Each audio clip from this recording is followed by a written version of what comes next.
Hello, good morning. Welcome to the news review segment here on Pan-African Television. Let me apologize once more for the late start of the show. It's 8:30. Wow. I don't know what's happening. I think it's because of the Christmas, the Yuletide season. So it appears that there's a lot of traffic in town. I think this morning we've had to see, I saw a lot of policemen on our roads directing traffic and things like that. So, well, Bernard, good morning. Let me apologize to you, sir, for coming in late. You know my situation. Well, I have no difficulty with you as a person, you know that. And I just feel that, one, I'm a friend and a family member. A family of this place. And I know how we all monitor our various shows. That anytime, you don't start on time. Not every time. I said anytime. Anytime you are here. I said anytime we don't start on time. Okay. We lose the viewership.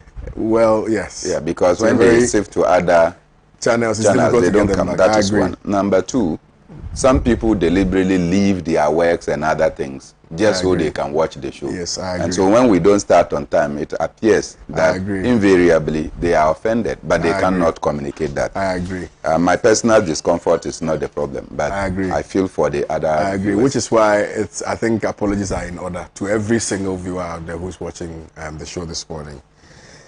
I encountered, there are some things I can't say on air, so let me just leave it at that. But thank you very kindly, those of you who were able to stay with us, and those of you who intend to share the Facebook feed. It's not my sister.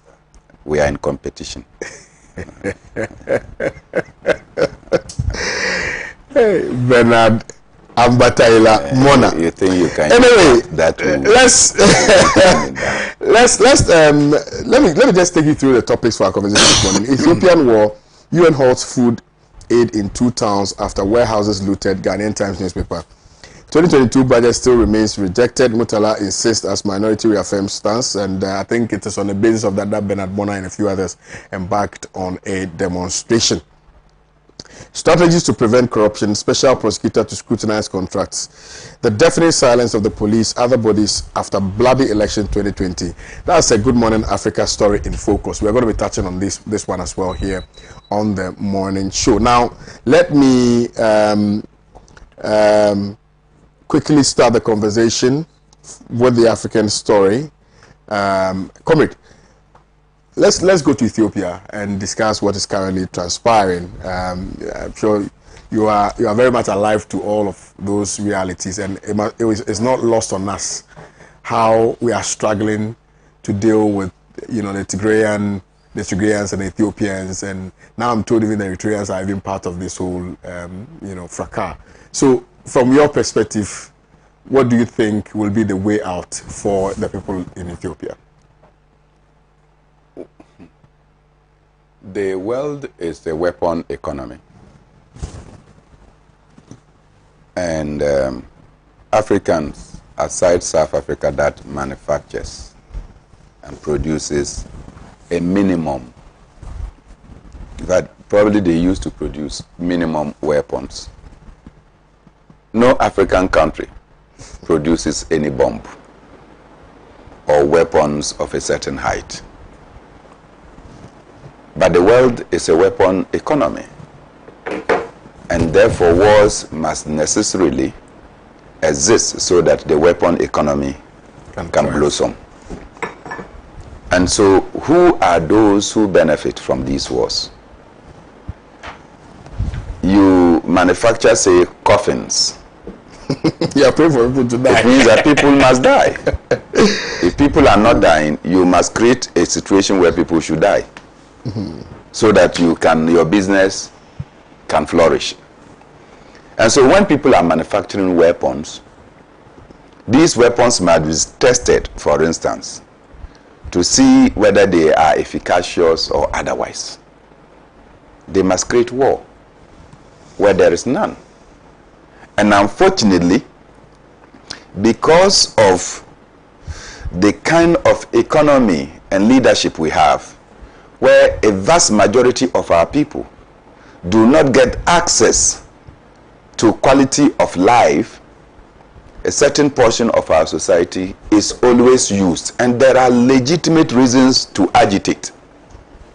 Because the people of Sankana, for instance, will have legitimate reasons first to agitate about deprivation, denial, and neglect. That since the independence of this nation, certain amenities have not arrived in Sankana. So what do you think?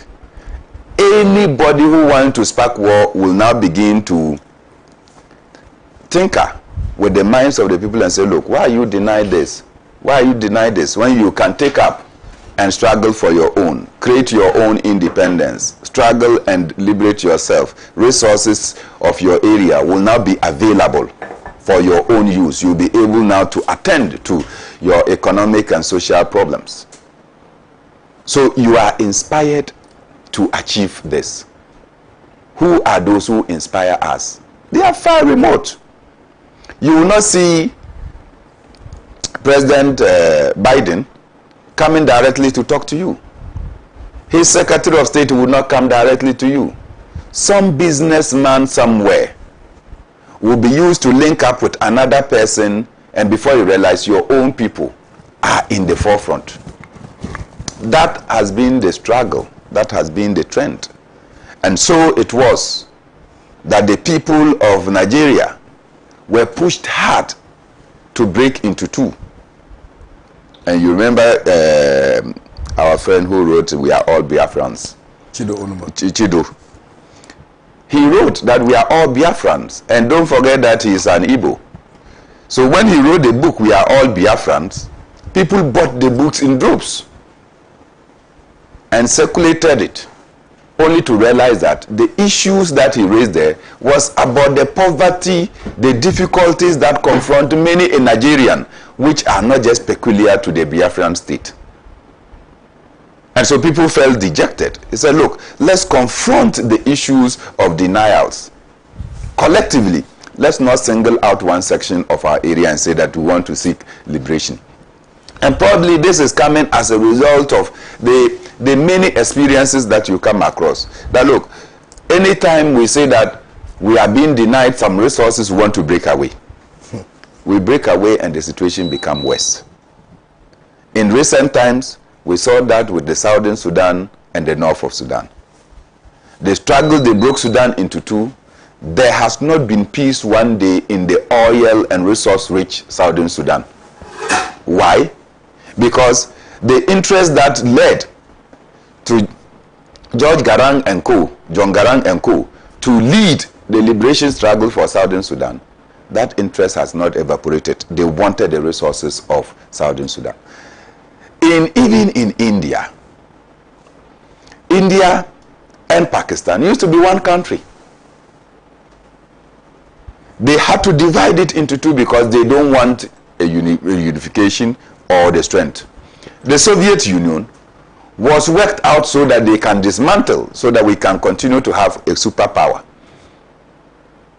If you go to Ethiopia and Eritrea, it used to be one, working in common. They worked to break it down. Today, the Ethiopia that we know is being worked to break further. So we'll have another country, the Tigrayan People's Liberation Front. And I'm just worried that we are not taking lessons.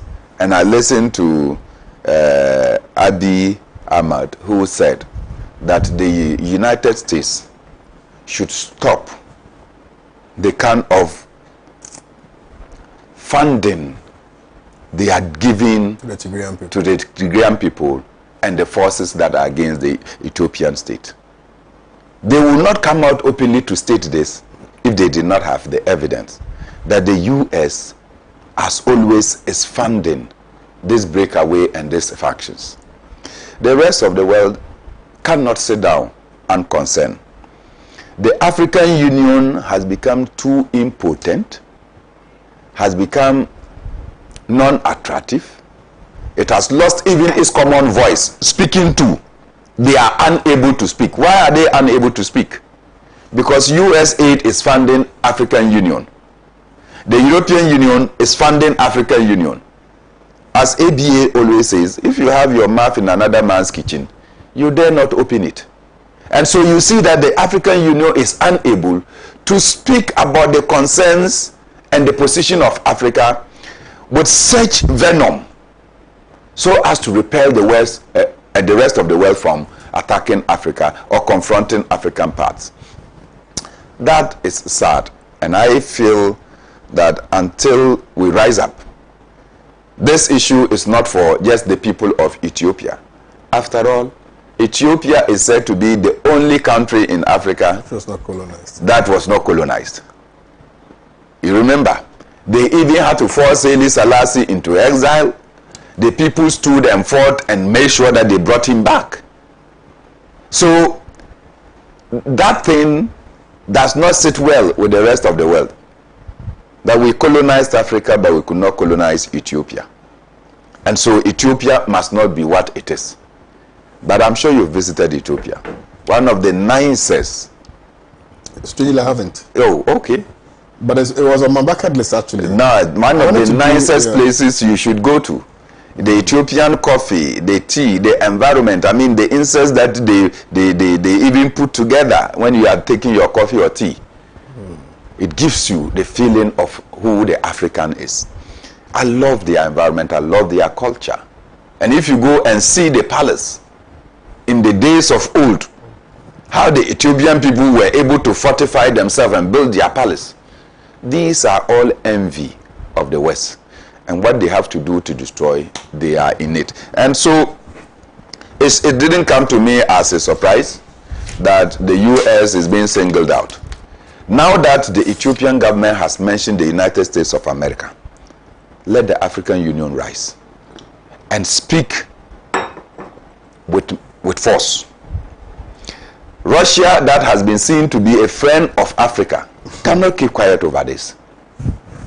We know what Russia can do in order to contain America's onslaught and threats. Absolutely.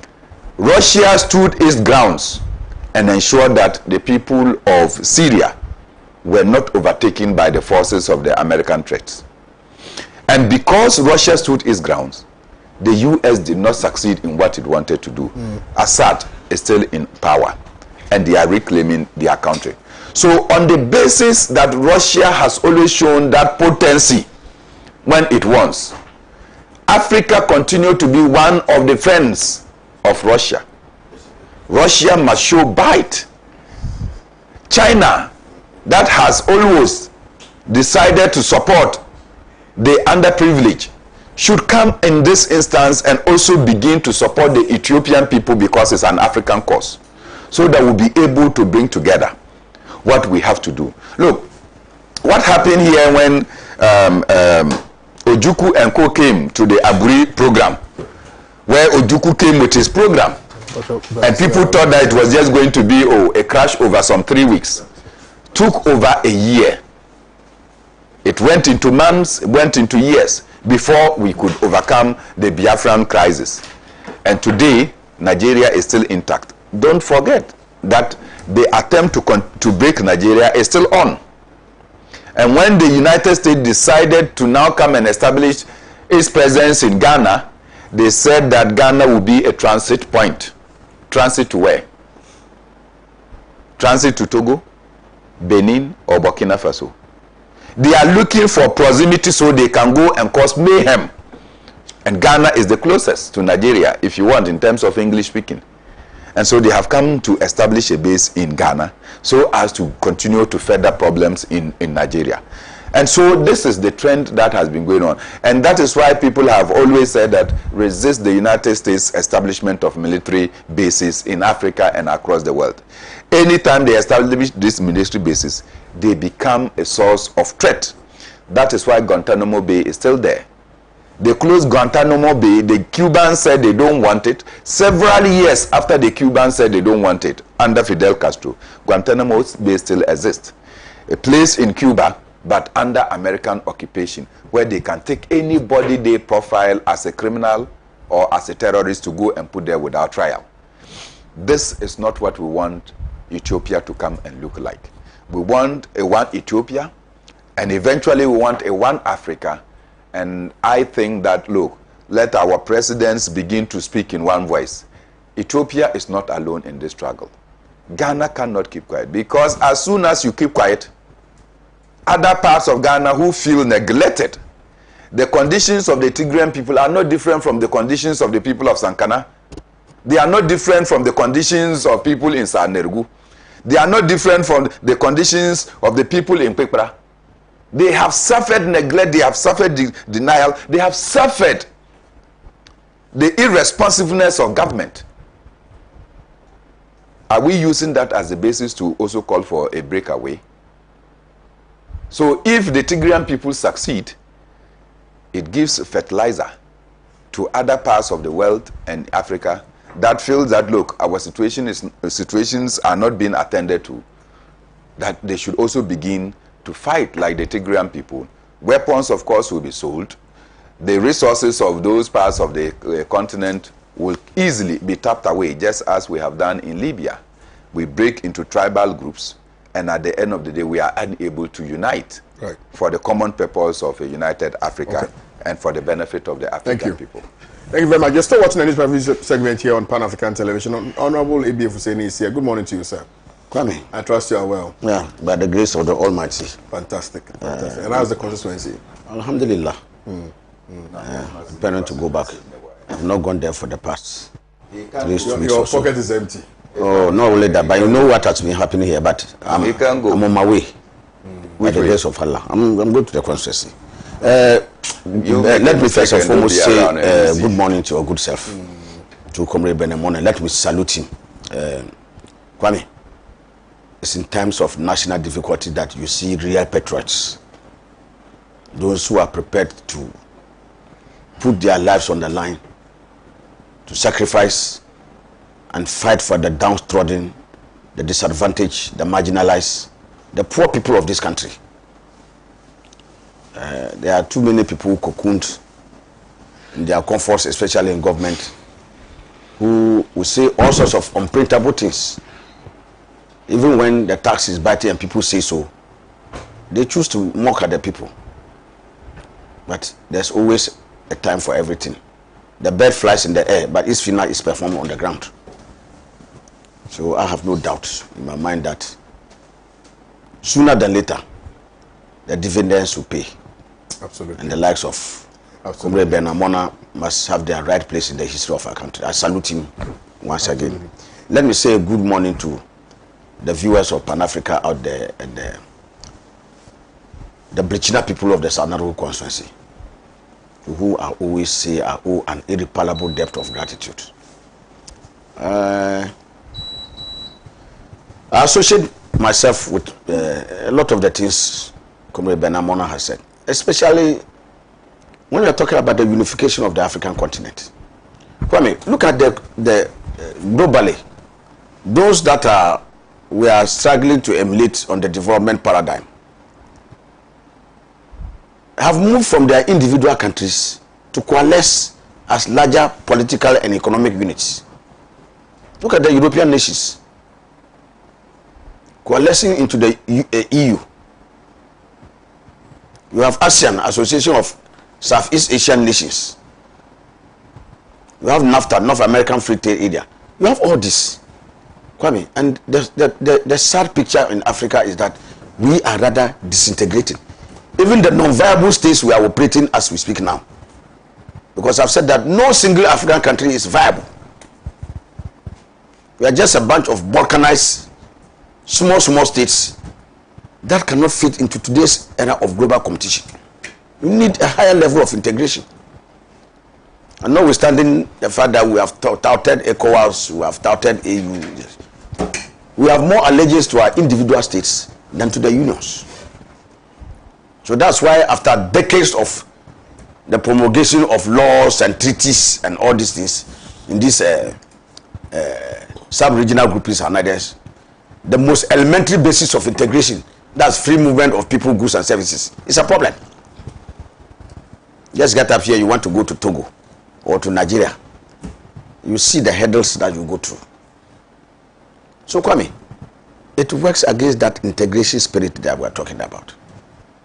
That is the only way Africa can develop and control its resources and be able to stand the keen competition of today, so that it can control the resources for the benefit of its people. Otherwise, Kwame, why do we have the paradox, the legendary Osagyefo that Kwame Nkrumah talked about? Africa being the richest continent, but Africans are the poorest people. It's because we don't control resources. And part of the problem is because of the balkanization of the continent, the inability of African leaders to forge that monolithic unity and other internal factors. So the story of Ethiopia is a microcosm of the general picture on the continent. Ethiopia, Kwame, I have written when I was the foreign editor of the Mirror and later to Graphic and others. Kwame, this Ethiopian thing is a sad spectacle that has refused to leave the scene from the time of the dead regime of Mengistu Haile Mariam to the time when the EPF, the Oromo Liberation Front, the Eritrean Liberation Front, the Tigray, you have so many mushrooming of fronts, ethnic fronts seeking to destabilize and dismember Ethiopia. So after the overthrow of the dead regime and attempts to institute a democracy as the way forward, you still had these separatist tendencies existing. And so, notwithstanding the fact that I will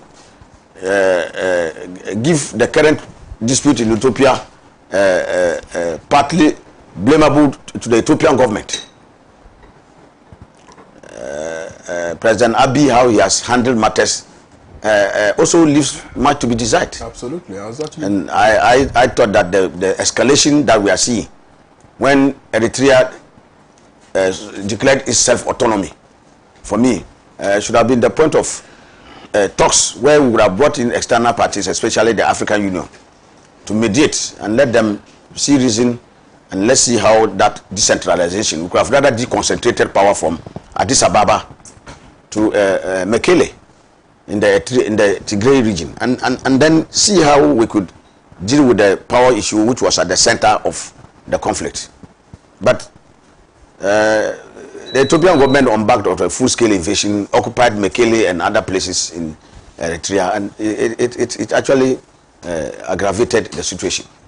And if you know the history of Ethiopia and you know the Tigrayans and others, they are hardcore fighters. Yeah. And I told you here that if we are not careful, they want to carry the fight to Addis Ababa, and that is a recipe for chaos in Ethiopia. So, Kwame, I think that it looks too sad a commentary on the African Union and others and their inability to solve the problem. But Kwame, I would say that we should not give up. Ethiopia, anytime Ethiopia is already a generally poverty challenge situation because of the wars that it has had in past, a combination of war. Kwame, as if the war is not enough, then you add drought. Then it makes the situation worse. And so the preponderance of their efforts have been to rely on food aid. And I've always said it, that is one of the loose ends of your independence and freedom. If you have your mouth in somebody else's kitchen, you cannot assert your independence and freedom. And Bernard quoted you. Yes, and that is one of the areas where let's move on. Now they have to be food aid, almost precariously reliant on food aid to feed your population. Well, that is not a... so we're coming back. I think your fountain of knowledge, you and Bernard, relative to the African situation is enviable. And every time when you get the opportunity to sit here, you try to educate us on matters that are of importance, particularly because we are all advocating for the unification of Africa. I don't know when it's going to happen. I don't know if it is going to happen. But I think our single, if you will, what we must do, is to continue to talk about it and continue to remind us. Well, I think that your generation has a greater potential of making it happen. My difficulty with respect is I don't know whether it is an assumption or a presumption or a truism that we think that it is only politics that can bring about the unification of Africa. But we are failing to look at other areas, particularly even music, culture, tourism, and these other things. Perhaps we should begin to look at the softer side of trying to unify Africa as opposed to our strict, stringent political ideologies, Unfortunately, I've taken an issue and I just need to mention some names like Jedouble Ambule. Amanziba. Absolutely. Black Rasta, Shashamali, that I have been in constant talks with. And I've been telling them that why do they think that African Union will come as a result of 54, 55 heads of states meeting at AU. No. I have taken issues with the likes of Abedi Pele and before George Oponwia became president. And I have told Abedi Pele that African Union will not come if you, the footballers and the sportsmen and women, do not take center stage. You can just imagine that at a football park, Didier Drogba comes to pick the mic and say that Africa must unite. It will travel. Roger Miller or Samuel Eto'o come and say that we want Africa to unite. Abedi Pele says that, Asamoah Gyan says that. You know the magnitude, the following that they have. And so for me, Africa Union will not come. Look, President Akufo-Addo doesn't want Africa to unite so that he will lose his presidency. He will not be called president. Yeah, my question is... Do you understand? Alassane Ouattara doesn't want Africa to unite so that he will not be president. Buhari doesn't want Africa to unite. And so the pressure must come from us. And for me, look, majority of our Shatawale, even Shatawale mounts on a platform. and say that, look, in all these things, when Africa unite, we are bigger. Do you know the SM boys? But that pronouncement, Alaji, will go much more viral than just saying that 54 heads of state. Doesn't this even just move beyond somebody thinking that they are going to lose their presidency? Because I'm thinking that I get your point. Quite clear. It has a historical basis. Absolutely. When the first OAU conference was being called to form, the people came for the conference. And they left thinking, that they are happy to return to their home countries, still as presidents. Yes, I agree with you. But I'm saying that perhaps maybe that's where that was even in the days of that they are happy to return home because they thought that Kwame Nkrumah was coming to seize their presidency. But that's where perhaps we got it all wrong, Bernard. And the reason I'm saying that's where perhaps we got it all wrong is that if we had maybe made the point, I think Kwame Nkrumah at some point even made the point that we can unite without necessarily having one president. So we can begin to work towards, for instance, internal trade, trading amongst ourselves and making sure that we have one command and things like that. Those are the things I am looking at, not necessarily one person becoming president, for instance, of Africa.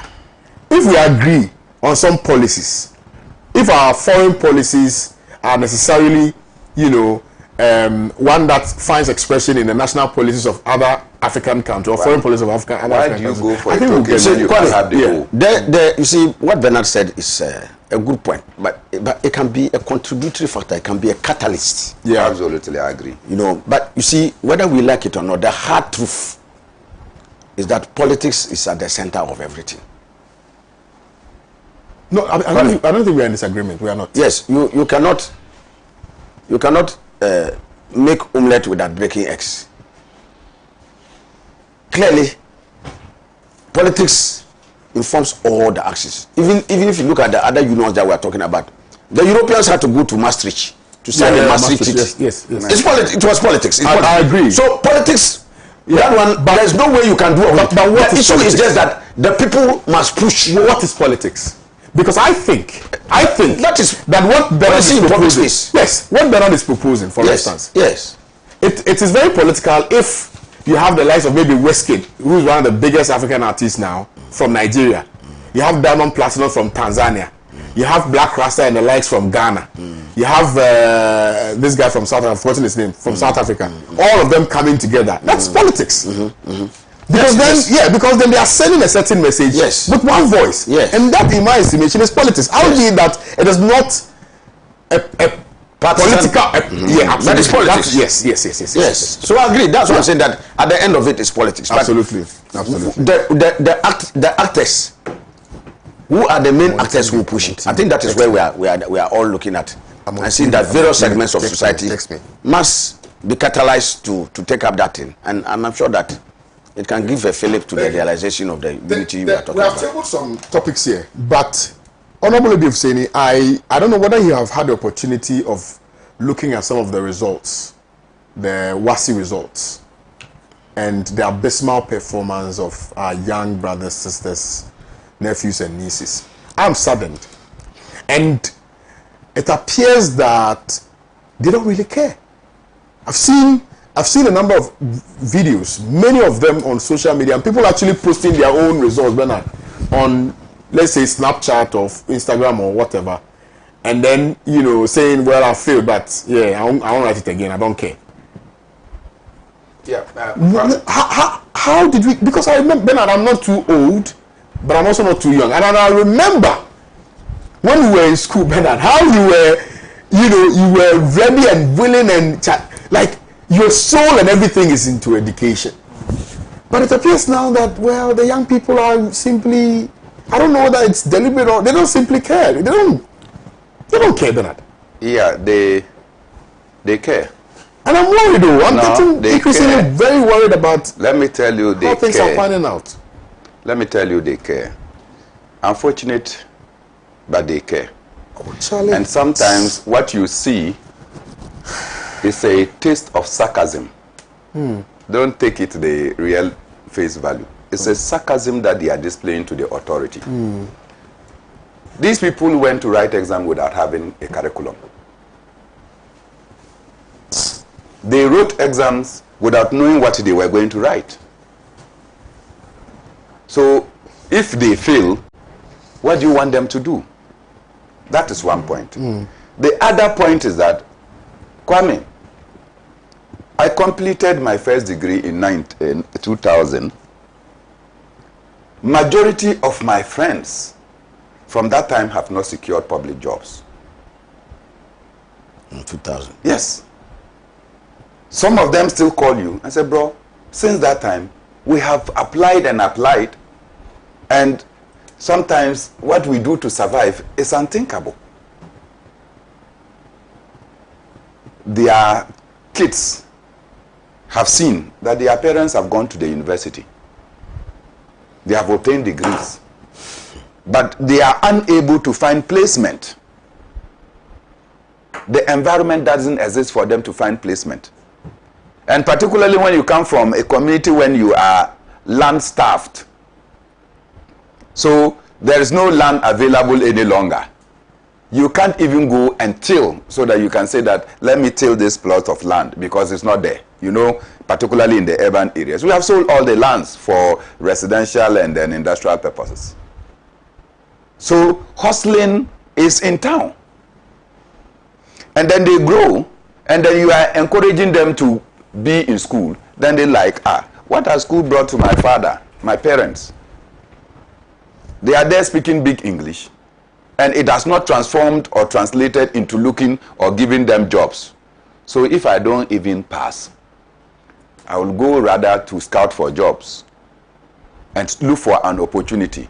It is not my passing in school that will make my life different. Can't we see that the level of despondence is telling now on our kids? Hitherto, all of us, and I keep insisting. In fact, a few days ago, my son returned from school, and I had to get very angry. He said, Daddy, we are not doing anything in school. Really? Yes. He said, we are not doing anything in school. And I feel like we had, so he came and I said, go back to school. I even had to call the school and said, why do you allow them to come? They said, oh, I said, when are they writing exam? They say next year, January. So then you realize that, no, the kid probably has a point. Because they are writing exam. And so for this period, they say they were doing elections and they are doing church services and what have you. The curriculum is not even available for them to be taught. Because, as you know, the new system is supposed to give those who just went to SHS, they are supposed to come out with diplomas. No more SSS, what do we call it, WASI certificate. So they come out as diploma. Go to the university now to obtain a degree. What is the guiding document to bring them out as this? So everything is basa, nyama. Are we foolish? You know, to say we are foolish probably is an estimation. So we don't know our left from right, and our kids are watching. Then the kids are now even more exposed than we think, because they watch how other societies they are. What is it? What is it? Honestly, because you see, there should be a nexus between education and job. I will get to the point I want to establish soon. And what I'm seeing is Bernard. Yeah, I get the let me tell you, but the young people are. I will keep citing this example. A 17-year-old, 16-year-old that have mobile phones. Okay, Alaji, we make the mobile phones, mobile money compliant. Yes. So we can remit them money when we are not around. Yes. You have a minister for finance who is supposed to be educated to the top, come and sit down and say that the number of people who are paying tax are less than the number of mobile money subscribers. And therefore, mobile money subscribers must pay tax to commensurate with the people who, the 17-year, 16-year, 15-year-olds that have the mobile money app and facility. Are they competent to pay taxes? Are they? We only remit them so that they will be able to maintain a life. Those on retirement, Alaji, are they paying taxes? But they have mobile money. And so when you come to say that, oh, you are giving concession and that, but as for the e-levy, you are going to stand at it.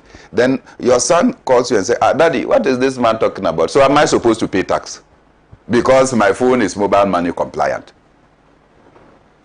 You think that the kids any longer?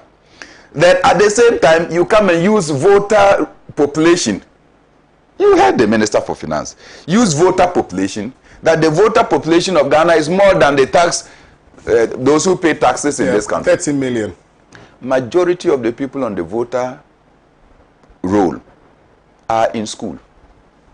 Yeah, I think the majority of them are in school. I listened to the GRA boss, I think yesterday or so. He was talking about this, what you're talking about, that out of the 13 million, you have about 9 million who are either retired.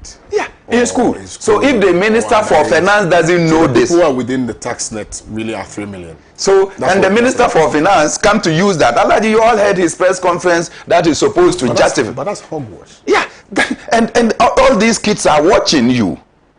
You are supposed to provide leadership. So when you come and speak like this, they think that, look, education after all has not helped. But how do we deal with this crisis? Because I am building the next generation. I am worried. And well, two things must happen. Now I think what Mr. Pradu should tell me is actually, one time he said, I'm scared for your generation. He said it. No, a number of things must happen. One, we have to arrest the current political decay. And bring in a new political order that is responsive to our local peculiarities. If we allow the current political decay to fester, we are finished. We are finished. Because you get up and you have everybody just opening the mouth, and when they open the mouth, the stench from the mouth put you under. Because you have people coming to tell you that, oh, mobile money using is not compulsory. And therefore, don't use mobile money and you will not pay e-levy. This is coming from your colleague in Parliament. And our kids are watching. His kids are watching. So education really has not helped us. Formal education has not helped us. You know, so I am not surprised at what you are saying, that, look, the kids are not worried, they are not perturbed, because gone are the days when you went to school. And Kwame, even when you are not within the first 10, you are terrified. The way your father will discipline you. You are terrified. I remember this very closely. Do everything so that at least, in fact, first 10 cells, they will ask you why you were not first 10. With the first 10. So there is always struggle, there is competition. There's competition. There's serious competition. I remember when I was, and I call it the Champion JSS. And then there is a lady who is now the headmaster for Keleo Senior High School. She was in my class. And then she topped the class. When I went home and my daddy asked me, beat you. So who was first? And you came second. And I mentioned the name of the lady. That day I didn't sleep at home.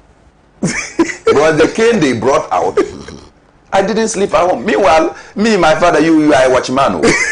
That lady's mother was a teacher. And so when they go home, they guide her about you can't guide me. And still you guide me to be a watchboy. And still I had to be beaten. Well, that's why you didn't sleep at home, so you were keeping watch. But this is worrying. And I listened to the Minister for Education. I think he came to Parliament. And he said that we should praise the young people. We should praise them because at least 50% of them have passed in either maths or English. And that when 50%, because it used to, according to him, it used to be about 33 to 38% of people who got maths and English. And you couldn't therefore get enrollment into the universities with more than 33 or 38%. Now that you can get maths and English, it means many more can go into the university. And then what?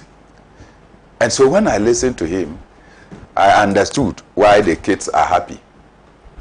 Because maths and English are the major prerequisites for you to enter the university.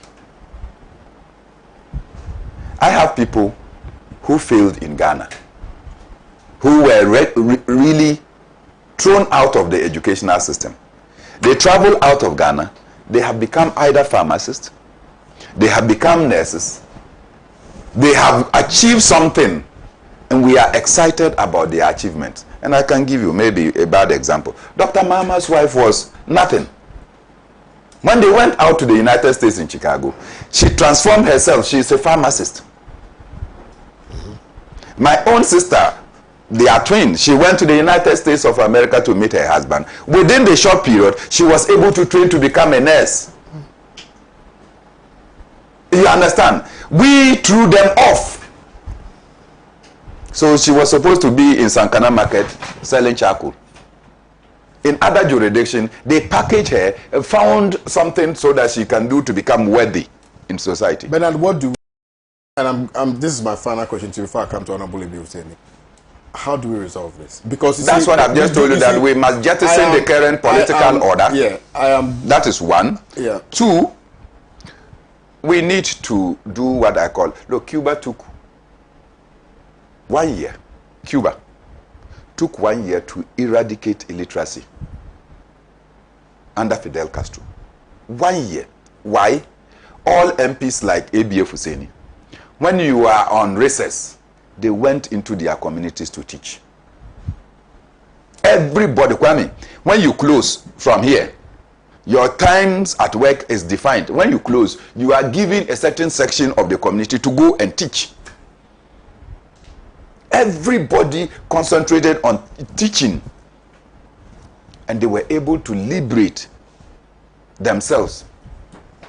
Where we sit now, our education is only about classroom. That is not education. That is reading and writing. Education sinks into you certain morals of our society. I was actually going to clear, that's what I was actually thinking. You understand? Because education is not just the capacity to read and write. Yes. It goes beyond that. Yes. But what do? We go to the Kwame. Even at our time in the university, you go and then the professor will come out with the handout. They prepare their lesson notes and what have you. They put it in what we call handout. I don't know, Alaji, you people, you were of the old. They prepare it. They bring the handout. They will put a piece of paper, a sheet at the back, distribute it to all the students in the class, and said, you have to pay maybe 50 cedis per If you don't buy it, you fail. And that when you finish, you fill the form and bring back. Which form? There is a cheat attached to the indicating that you've actually paid. So you have to buy. If you don't buy, you fail. Everything you fail. Oh yeah. I used to have a professor who tells you that by buying, you have passed already. By buying, by buying, you already have secured a C. Oh yes. By just buying the handout. Is it true? Why? And my colleagues who are watching me will attest to the fact that by just buying the handout, you have secured a C. Who will not buy? So compulsorily, we all bought the handout. And it got to a point when you go to read extra things, and this one my TA did to me. I went and first year in school, I went and I was reading, because I'm told that when you go to the university, your ability to read and support your argument. So I read. We wrote our first quiz. I was in class, somebody will ask me, because we go to do what we call studies together. And then, how is it then? When we finished, I got 60. People that were supporting each other who thought I was better, they were getting 80. So they all rushed to come and see what I've gotten. I was marked 60. So I took my thing and I knew what I wrote. So I went back to the TA and said, why did I get 60? I thought that I provided legitimate answers for all your questions. You know what he did, Alaji? This is true. He took his pen and put -5. I said, you can put... When you went to challenge him? Yes. I just wanted to ask. He just put -5. So I said, you can even put -60. So I get 0. But this one, I know, I just want to know where I went wrong so that I don't repeat it. So I took it to the course master himself. The master told me no. He trusts his TA. So I left them and went to the head of department. Until I got to Professor Mansapra, then they said, but you know what you are calling for. You needed that time. It's today, I think, 600. That you have to pay for remarking. I said, I'm ready. At that time, I was in France. So I just pulled my money from my pocket. Those days, you carry your money. And said, Prof, I'm ready to pay. When the thing went back, my lecturer took the thing and went through and then gave me 95. I said, no, I just want to know where I went wrong. These things happen. So how do you encourage people from understanding? So I am saying that you enroll people about 2,000 in a class. You leave them under the care of one professor, one lecturer to mark. Assuming you are even doing, what do we call them? The coding. You just select A or B. If you have to mark 2,000 papers, this is what we call objective questions. Huh? Yeah. How are you going to mark? So theory and trying to apply what you have learned is non-existent. Honorable Ebevuseni, this may sound a little political, but it is important to bring it to the front burner. Many are those who have intimated that the introduction of the double track system is perhaps the beginning of the woes we're experiencing within our educational sector, particularly because it has created some moral decay. And so at the time, what we fancied, as wanting to, for instance, Bernard indicated that you want to be first, you want to make sure that you do your assignment and all of those things. The kids now have a lot of time on their hands that they don't even know what to do with it. And so, and now the economy is also so tough that parents would have to do multiple jobs in order that they can earn an income to support their family. So realize that the children are actually left unattended to. They are left on their own. They do things by themselves. They are not questioned. Nobody takes responsibility for anything. And so all of these things translate to the performance of these kids. I'm emotional. I think you can tell that from my voice, that I'm very emotional, I'm very passionate, because it is quite axiomatic now as we sit here that in the next 5 to 10 years, if we are not careful, our bid to expand education and to make it free will be our Achilles heel to our political and democratic distraction. If I'm wrong, Honorable, prove me wrong. Kwame, I summarize all this is, I've said that, you see, if a house has fallen, you don't ask whether the roof is still standing. Kwame, is part of the falling situation that we face, not just in our country, but in many parts of Africa as well.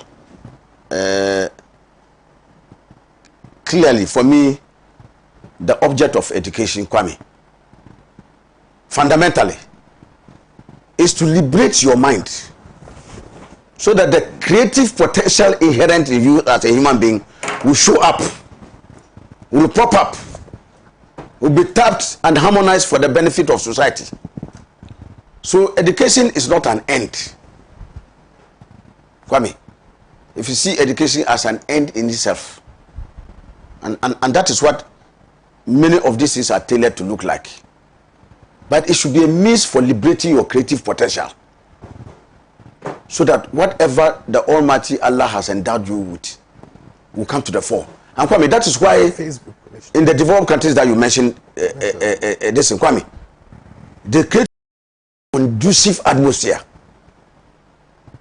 You see, Kwame, if you are the most brilliant, and Kwame, it happened before. There were those who came from deprived families, deprived communities. Kwame, you can go to the most rural of villages,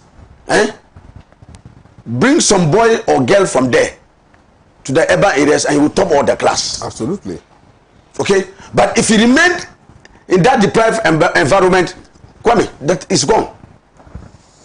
So that's why I'm saying that the environment must contribute to liberating your mind for your creative potential to show in education.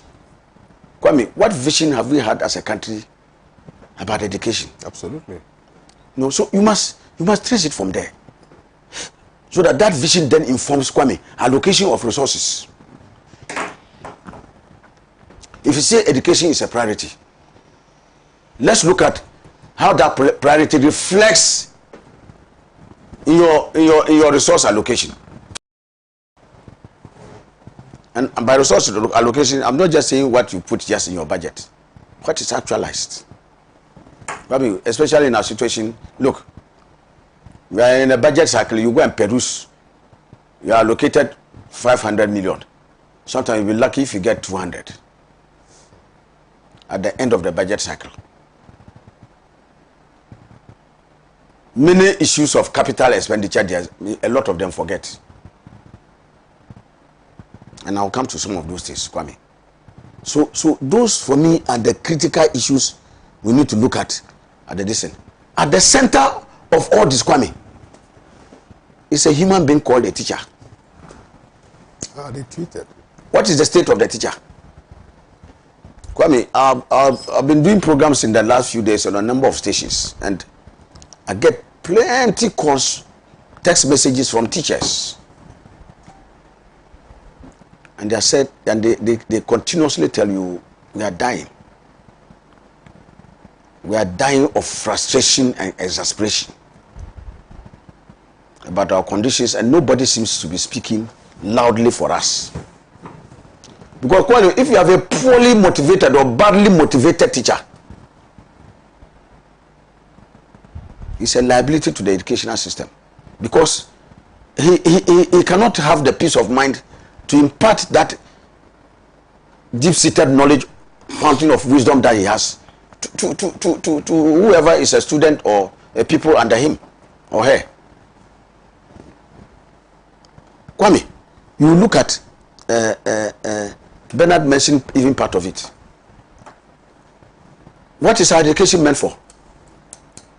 To teach people to just regurgitate? Then we must begin to look at reforming the curricula. And he talked about it. I will speak now. Kwame, ask whether we have a curriculum.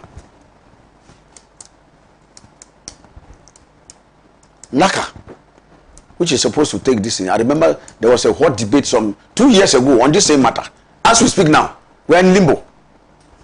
Kwame, as we speak now, Kwame, no textbooks. And then you compound it with double track, where a child can go to school for 3 weeks and come home for 3 months. Kwame, not too long ago, the education is the Ghana Education Service released in, I think that was 2018 or 2019, over 1,500 girls who got pregnant since the introduction of the double track. You sit home and you see the economic challenges that you enumerated. Parents, as a result of the economic difficulties, have to do multiple jobs in order. So the attention they will even have to devote to their children is also gone. So Kwame, it's a conundrum of problems, which for me, I think, like I said, boils down to resource allocation. Kwame, even sometimes to a point where, what is the state of our schools? Where even from primary school, people have to lie on their belly and write. No tables, no chairs. It happens in many of our areas, Kwame. As a member of Parliament, Kwame, I've struggled sometimes to put funds together to make tables and chairs and others in order to try and address some of these issues. As we speak now, Kwame, there are still schools under trees. Okay? You go to learn under tree when the weather gets a bit foul. It's the end of the day. No more classes. So in the rainy season, you can actually count on your fingers how many days that school takes. It has effective teaching and learning. And in the face of this, you have a situation where Get Fund, which used to play a critical role, Kwame, in resourcing institutions, secondary and tertiary institutions in particular, has now had its funds collateralized. Get Fund, which used to champion aggressive infrastructure development in secondary and tertiary institutions today, you are being economically with the truth when you say it pales into insignificance. Completely in comatose. They have to use the resources that are located to them to service loans because the funds have been collateralized by government. So Kwame, that is why I said that you must look at it from the point of view of the vision of the leadership, accompanied by the requisite allocation of resources to actualize that vision. And in a situation where, Kwame, just ask yourself, why did we go to this GSS concept? Because we at a certain point, and that is why I'm saluting, in spite of whatever anybody will say, I will still salute, apart from Osaje for Dr. Kwame Nkrumah, and there is General Champon, the military man. I'm telling you, Kwame, he had a lot of good sense and developmental acumen for this country. He was uncompromised. I'm telling you, because when they thought of technical and vocational education, Kwame, Germany is ranking among the top distance there because of the distance they give to scientific, technical, and vocational education. Very, very key. That if we don't reform through our curriculum and others, these critical issues of our education, we are joking. When others are moving forward and going to Mars and others, even sometimes going beyond your backyard is a problem. So Kwame, I think it's a multiplicity of these issues put together. But for me, it is captured in the issue of the vision, the political leadership. Because look at a country like Cuba cannot match Ghana in terms of resources. Ally. But we go to import doctors from Cuba.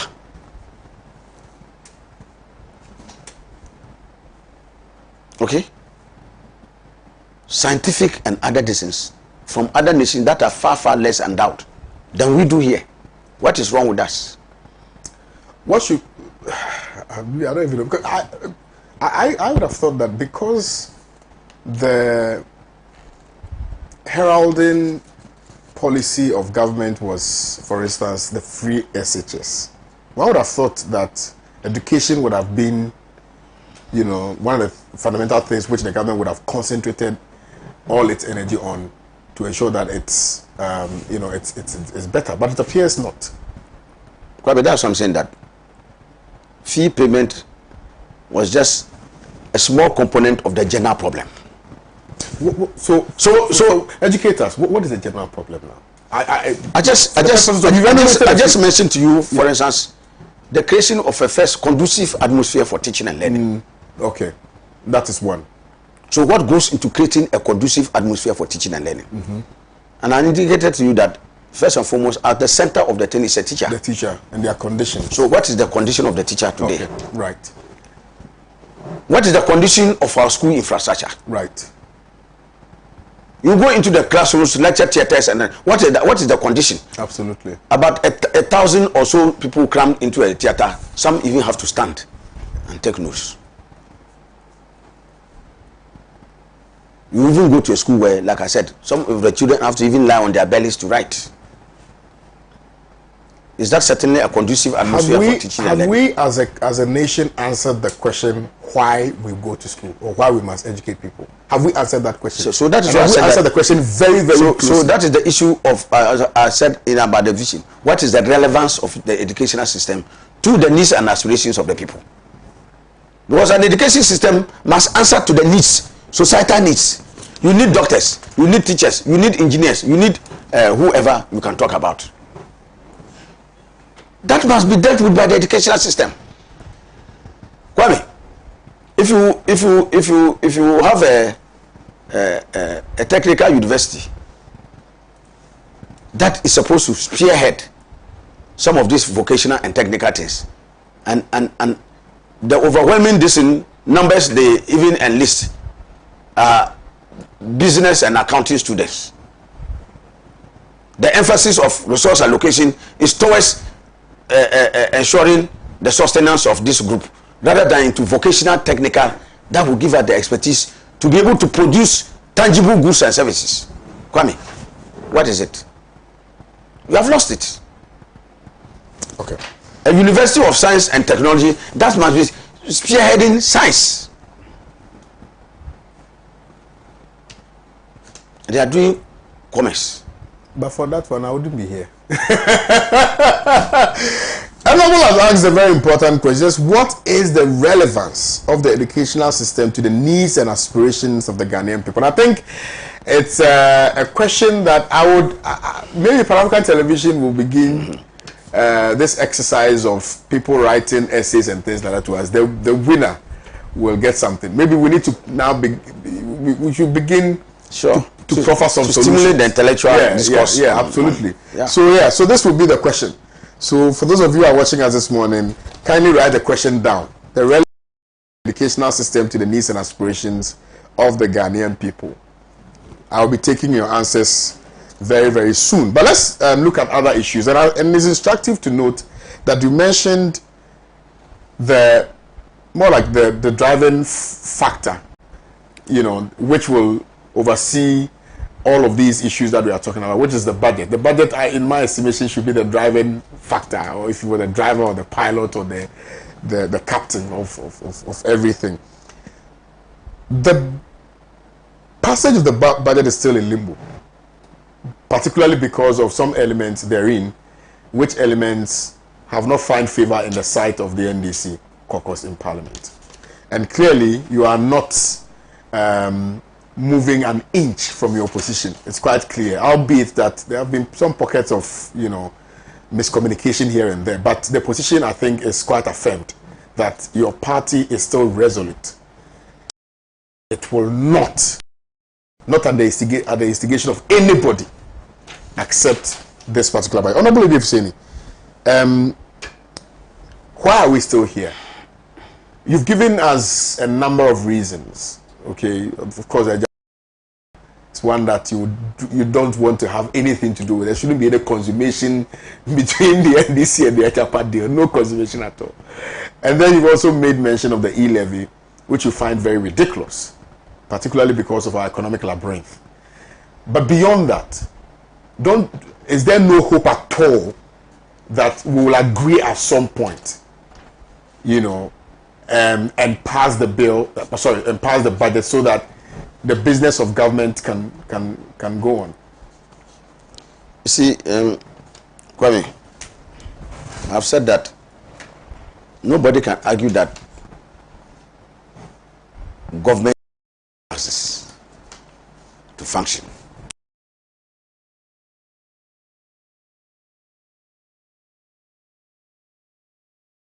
In the lives of a people, should some degree or some taxes be introduced?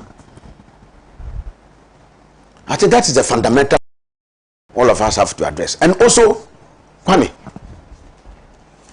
the issue of political morality is very, very important. People just think that it is only law. Is it constitutional? Is it legal? Is it what and what? But there's something we call political morality. Political accountability. Kwame, I've said it. I sitting here by my own self, I'm grossly incompetent to become member of parliament. I'm member of parliament not by virtue of my knowledge or wisdom or strength or whatever. Kwame, by the grace of Almighty Allah and the magnanimity of the good people of the Sandarugu constituency, just like all the other 274 members of parliament, they are not there by virtue of their superior qualities or something. And Kwame, we are not there by virtue of our position as masters. Kwame, we are servants of the people. We are being elected there as a delegate Accra in making laws and representing the interests of your constituency. So no matter your superior wisdom, I've always said that no matter how large your shoulders and long your shoulders are, you can't go down a baobab tree. In other words, you are not the repository of all knowledge and wisdom. So you can't know it all more than the people who sent you. Absolutely. So Kwame, when the people cry out and tell us this is their state, they don't want this, Kwame, it is not for us to condemn them that they are ignorant. They don't know what they are talking about. We know what we are talking about, and we should take up and refuse to listen to them and do what we think is proper for them. I agree that there's leadership and there can be guidance, but that cannot be more superior than also the interests and aspirations of the people. So Kwame, what have we we in the India about this budget, Kwame. We say that very simple. You have claimed that you have superior economic management. Ally? You are a better protector of the public purse. So under your watch, after 4 years, transiting into your 5th year, we must see the evidence of that superior economic management at play. Ally? Kwame, I've always said the sweetness of the pudding is not the aroma. It's a miss. It's in the eating. So we have heard President Nana Akufo-Addo, we have heard Vice President Dr. Bawumia tout the superior economic performance of their government after 4 years. So Kwame, if you now come to us and tell us that you are broke, and Kwame, take note, and I've said it, people should go and compute. This government has had the highest quantum of resources than any other government in the history of our country. From independence, President Akufo-Addo Bawumia government has had the highest resources. Minus aids and grants. Kwame, over 436 billion Ghana cedis. I'm not talking of the old billion, current billion Ghana cedis. No government in the history of our country at any point in time within the 4 years has had that quantum of resources. They have. Tax revenue, oil revenue, borrowing. Kwame, borrowing alone, they've borrowed conservatively. The figures now are even conflicting. Some say 241, but leave it at 241. Kwame, from 120, that from independence to President Mahama, now going to 341. That means they themselves alone have borrowed over 221 in 4.5 years. Kwame, what has the money been used for?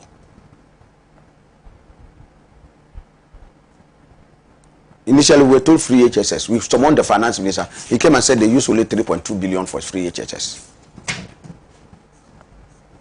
So what's the rest? Kwame, Scanaway. And Kwame, we are saying that before Ghana has one of the highest tax rates to GDP. Yeah. Kwame, this was a subject matter. I raised this and I was challenged. You did, yeah. In Parliament. And Mr. Speaker, the current speaker who said he was not a speaker. Joe Wise. Yes, others they challenged me that I should produce the decision. So I brought them a document from the IMF World Bank. In fact, at that time even they put it at 12%. Now it's 60% tax to GDP. Ghana, the highest in the sub-region. Côte d'Ivoire, yeah, they do far less than we are doing. Tax to GDP. So are a lot of our neighbors. So Kwame, in the face of this extortionate taxation level, you want to impose more taxes on the people. But if you don't fear God, you don't fear the suffering of people you see every day. Because sometimes you say that maybe God is far away, you think he's far away. So if you say you can do all the terrible things and not fear God, even though he's watching, your day of accountability is coming. But you look at this, and Kwame, I always refer people to go and read the preface of the 2016 manifesto of the NPP, where President Akufo-Addo, then the candidate, said he had gone around the country and seen hardship, and that if by the grace of the Ghanaians try him and see, this is trying me and see experiment. If it materializes, he's going to lead a life of sacrifice, protect the public purse. Kwame, look at what government is inflicting on us today. So we are saying first and foremost, before you impose any additional taxes, cut on your waste and incompetence. Kwame, the Auditor General's report for 2017, 12.008 billion Ghana cedis. 2018, I think it's about 5 point something billion. 2019, 3 point something billion. Kwame, 2020, 12.8 billion. These are from statutory boards. I'm not talking of MMDAs. MMDAs are not included. These are from only statutory boards. We lost a total of 33.3 billion Ghana cedis. So Kwame, if you are of the, you will first be interested in making sure that you claw back all these losses. Ally? You cut the Kwame, if you are able to cut all this and save this 33 people, we don't need to impose any new taxes on our people again. Because why? The moment this thing you are going to, you are talking about 7 billion Ghana cedis a year. 9.6. So take it 7 between 7. Kwame, 3.something billion for 4 years on this one. In 1 year alone, you have lost 12 billion, 12.8 billion, 2020. Just the year that is gone by. So Kwame, one, go and cut on your extravagance. Kwame, I said that a father who has a gargantuan appetite for food, in terms of food scarcity, is a danger to his family. Your taste for extravagance is hitting the roof. How does a president, a leader of a country, in times of difficulty, where you yourself tell us that there's no money, Kwame, you go and you are hiring a presidential jet for between $14,000 and $22,000 an hour. Not once, not twice, not thrice. The more the people complain, you do more of it because you don't care about anybody. Kwame,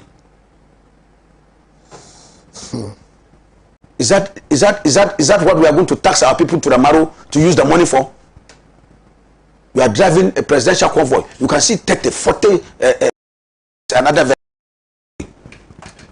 consuming petrol. Where there? Kwame. So our argument is that there's so much waste and an inefficiency in government that we must first cut all those ones out. When we have cut them, Kwame, and now we can see that, look, we have done all the rational things.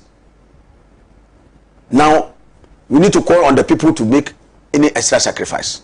Then we can begin to look at what sacrifice do we ourselves make for government. You have a government, an over-bloated, over-expansive government. At a point, it was even estimated to be 132 or 128. Never in the annals of the world have I seen that kind of. So, right. Kwame, look at all this expenditure. Right. So you cut your coat according to the size of your cloth, not your size. So our argument fundamental is that the people are already overburdened. Okay. Don't impose additional burdens on them. Okay. And when we are talking about some of this issue, those suffering at the throes, at the core of poverty, right, endemic poverty, that we are going to slap regressive taxes on them. We are going to kill them. All right. So Kwame, yeah, let me leave you here and then come to Bernard. That is the argument where I just want to, because please. There are people who in the process of this budget are confused as to exactly where we are. Because our position is very clear. In fact, on Tuesday when we came back, the minority leader, Honorable Haruna Owusu, who has led us very competently on this matter, moved a motion of rescission. In fact, and there's a second motion coming on the conduct or call it misconduct of the speaker himself. Because Kwame, what the speaker did is despicable. It's a rape of our standing orders. And Kwame, I've always said it. And Kwame, now give me some more time to just explain. What the MPP has thrown out there is that the Honorable Owusu, competent, he did, including counting himself. Kwame, no argument whatsoever. He's the elected member of parliament for Bekwai. And so he has a right as a member of parliament to take part in decisions of the house. But that is when he is functioning as Owusu, member of parliament for Bekwai. Okay? So Kwame, there are two different rules and the two cannot be acted upon at the same time. When he comes in as Owusu, member of parliament for Bekwai, and say Mr. Speaker is there, Kwame, he goes to take his seat among us. Ally? Yeah. Kwame, when he goes to take his seat among us, when Owusu is coming as member of parliament for Bekwai, we don't stand up for him. In fact, he can even take his seat, we won't even notice that he's in the chamber. Okay? When he is transformed to the status And he wears Mr. Speaker's cap.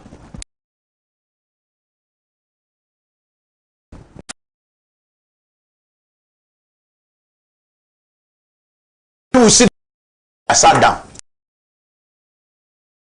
He has the parliamentary staff at his back. There's the mace before him as the symbol of authority.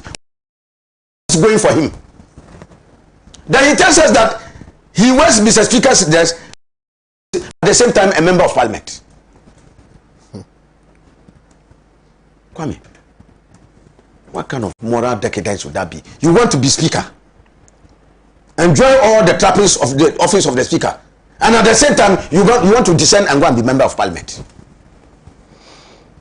In law, can one person occupy two statuses at the same time? You are lawyers. Kwame. So when he proceeded to count himself he said there was of parliament, according to the class who recorded it. I am adding myself. I am counting myself. He said, I am counting myself among the. That is immoral. It's illegitimate. You have no authority to count yourself. And Kwame, I've likened it to the speaker is a referee. He is the umpire in parliament. Kwame, at what stage of a match, any particular match, if you are appointed a referee, can you, in the same match, from a referee, you transform yourself into a player? Then you have a referee seeing that we are in almost the 90th minute. His team is not scoring. Then he himself, he will chase the ball in the 18 of the opponents and blast a shot into the net. And the referee himself will whistle and tell the other team, go and pass 1-0.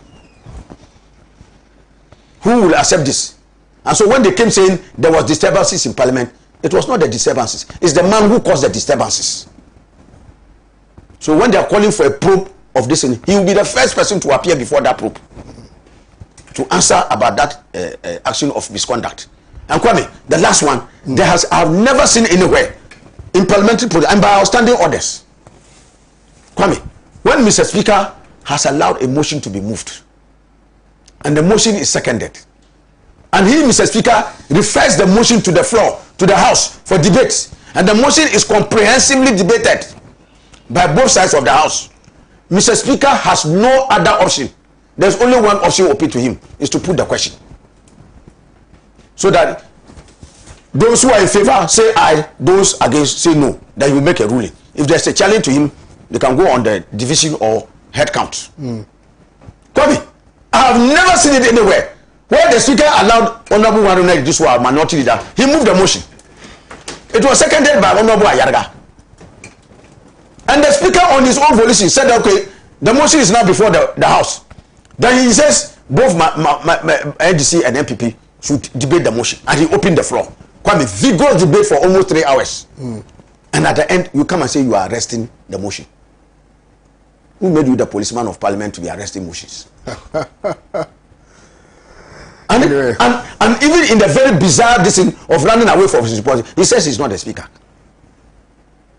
So if you have no speaker there, what business do you have sitting at the top there? Let me bring Bernard into the conversation. So Kwame, I think that is where we are. Yeah, they want to do everything to cancel the rejection of the budget that we said. As we speak now, Kwame, the motion that we move has not been resolved. We have not yet read the resolution. As far as we are concerned, our motion is still as relevant as it was moved. And we will get to the bottom of the matter. Right. If he decides not to rule of it, inshallah, the speaker will return. Okay. Thank you very much. Bernard, the floor is yours. Did you see ABA in the floor of parliament? Yeah, I saw him. Where he was pulling the speaker's chair. I saw him. Action man. That explains why he could walk many miles. So Bernard, many miles down. Don't blame the hyena, no. Blame the goat for excessive bleeding. When the deputy speaker said that he was an MP and not a speaker, they just went and grabbed his chair.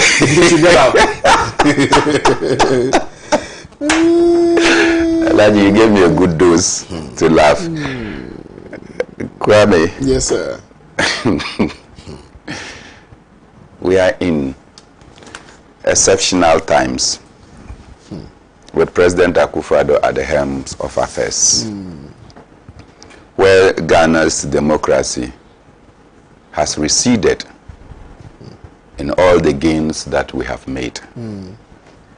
Those who used to speak openly and enjoyed their freedom of speech have all recoiled and they are hiding. Because if you speak and you are not careful, you will land at the wrong side. Those who were very eloquent and vociferous are tongue-tied. The nyansafo wahino, they don't exist any longer. The Manasseh Azuris have run into their shells. The Anas, Almiyao Anas, whose investigative prowess Akufo-Addo said he was going to use the principle of the Anas investigations to guide his government and corruption in this country. Anas has gone mute. The Edward Aditi, whose pronouncements and investigations led him to flee for his dear life, and of course those who have suffered death. This has injected a lot of panic in the system. Even the Media Foundation for West Africa, acclaimed as the voice of media in the whole of West Africa sub-region, only does social media because they are scared to do anything of significance to talk about the plight of the Ghanaian people. In a country where people are shaken to the marrow that they are unable to speak, it is what we call the cow dung fire. You know cow dung? When there is fire in the cow dung, you just see small smoke, or sometimes you don't even see anything. But the inferno is down, and if you make a mistake and step on it, you come out with your legs bent and worn. So we are in a heavy cow dung fire, just waiting for the least step on it, and boom, our democracy will explode in our faces. But some of us will not stop. We'll keep speaking. There is an attempt to unleash economic slavery on us. Or let me put it this way. The other time I said it and I got many calls that I was here speaking for the vice president. I have not seen the vice president for a long time. Balaji, my honest and candid belief is that the 2022 budget epitomizes Nana Akufo-Addo's hatred for Bawumia. Because everything Bawumia said that catapulted NPP into power, this budget has gone to catalog all of them and made Bawumia's pronouncements useless. But Bawumia is seeking to succeed President Nana Akufo-Addo. So if Bawumia is thrown out, that's why you said Momo, you believe that Momo should not be taxed, and Momo is being taxed as a panacea to the problems of this nation. How then do you come and say that you are a replacement to the president? Bawumia insisted that we should move away from taxation to production. This budget has moved away from production to taxation. I hope you understand. Yep. And not just taxation, that even our poor parents, mothers, and deprived in society now are to be taxed. Has that not rendered the vice president's many economic propoundments moribund? So, you see, Bawumia is, and indeed, just know the president's pronouncement in Cape Coast. He went to Cape Coast and said that no, you are wrong. When the question was asked, we never promised to build you a harbor. Meanwhile, his vice president was very eloquent, excited, and exuded with joy when he was saying that, look, I have good news for you, the people of Cape Coast. For you, an airport, and we are going to build for you a harbor. And the people were excited. Nana Akufo-Addo come and render all that useless. So that is the wickedness of the president towards his own vice president. Aside the unconscionable way of treating the people of Ghana. See, you are looking for about 7 billion Ghana cedis from E-levy, yeah? And you claim you are coming to solve the problems, the entire problems of Ghana with this 7 billion. 400. You borrowed, you claim that John Mahama and the government had borrowed up to 120 billion. Not so. You have come, you alone, you have borrowed 240 billion to pay a debt of 120 billion. How does that make sense to you?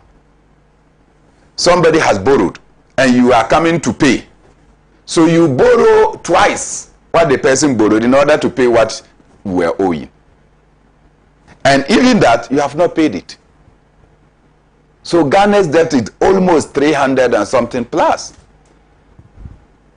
And now you come and tell us that you are doing E-levy.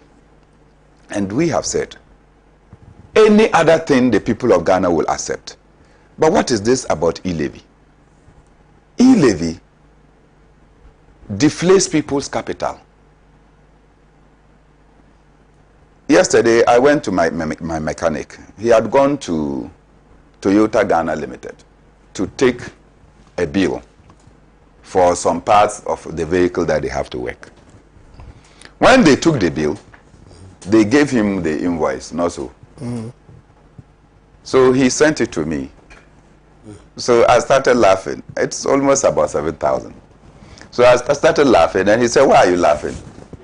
I said, I'm just imagining that I have to pay 70 million. This by electronic means. Oh yeah, you pay more. And so I will send you electronically that amount of money. On that amount of money, I'll be charged 122.5 Ghana cedis. I'll be charged just to go and service my car. Which could buy fuel. For no service. Then, when I transfer it to him, he will now also transfer. Allah, you know the mechanic I'm talking about. You to my vehicle. Yes. Transfer it to Toyota Ghana. He will also pay 122.5.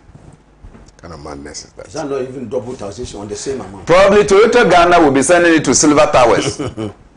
So on the same amount, they will also be paying 122.5 Ghana cedis. You see how repetitive the tax is. So before you get to the final point where this money is going to be settled, if you are not careful, when you add the tax, the money has not existed. People have to contribute their own money in order to sustain the money that has to sustain. This is a sap of our capital. If you intend to grow young entrepreneurs, you don't take away capital. Nowhere in the world under this earth do you go to tax people capital and expect that their businesses should grow. You only tax the returns on the capital, or you tax the gains on the capital.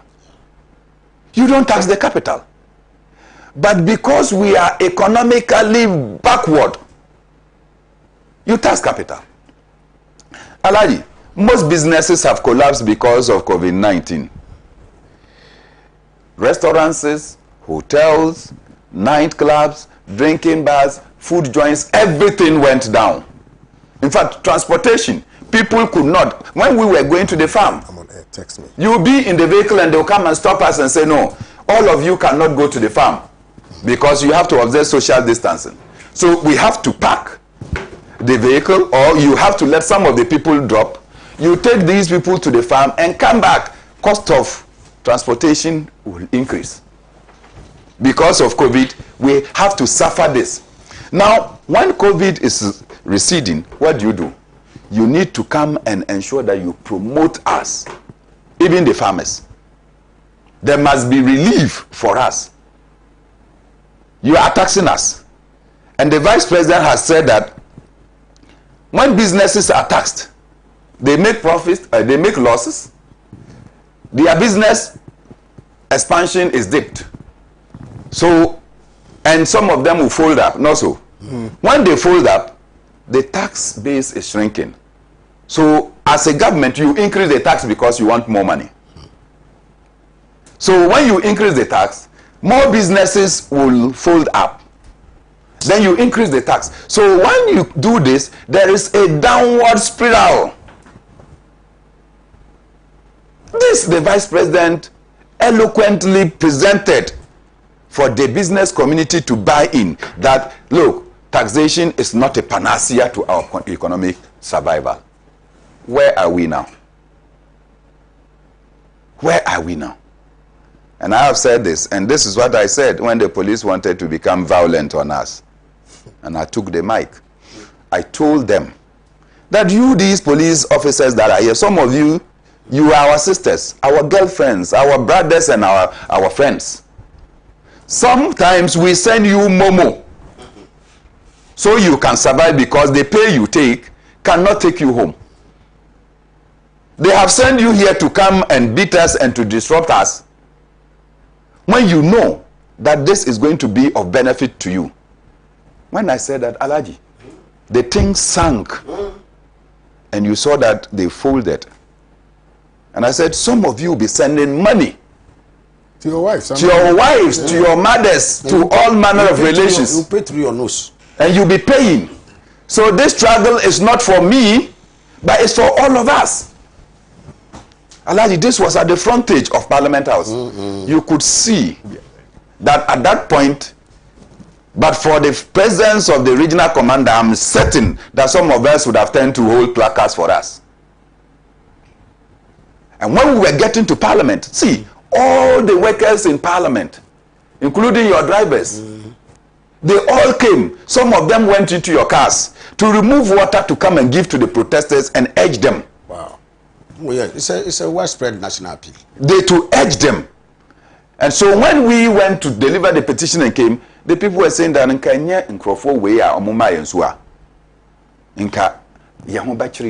so that should tell you that this matter is no respecter of your profession.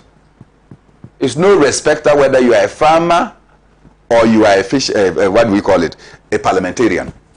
It's not a respecter whether you are a journalist or you are a taxi driver. It doesn't respect whether you are a professor at the university or you are a trader in the market. It does not respect whether you are a PNC member or you are an NDC member or you are an MPP member. This will sap all of us. It will collapse businesses. It will impose hardship. This is the time for all of us to rise. All right. We presented our petition to Parliament.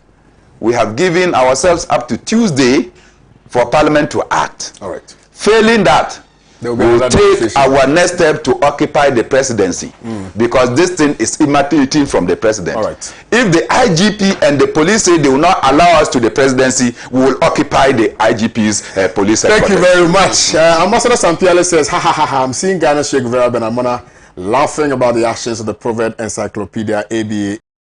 Look at the pot laughing at the kettle. Thank you very much. Honorable BBC, thank you, Benamona. Thank you for watching today's edition of Good Morning Africa. Tomorrow is Alaji and Alaji. I'll see you guys on Monday. Have a nice day. Bye-bye.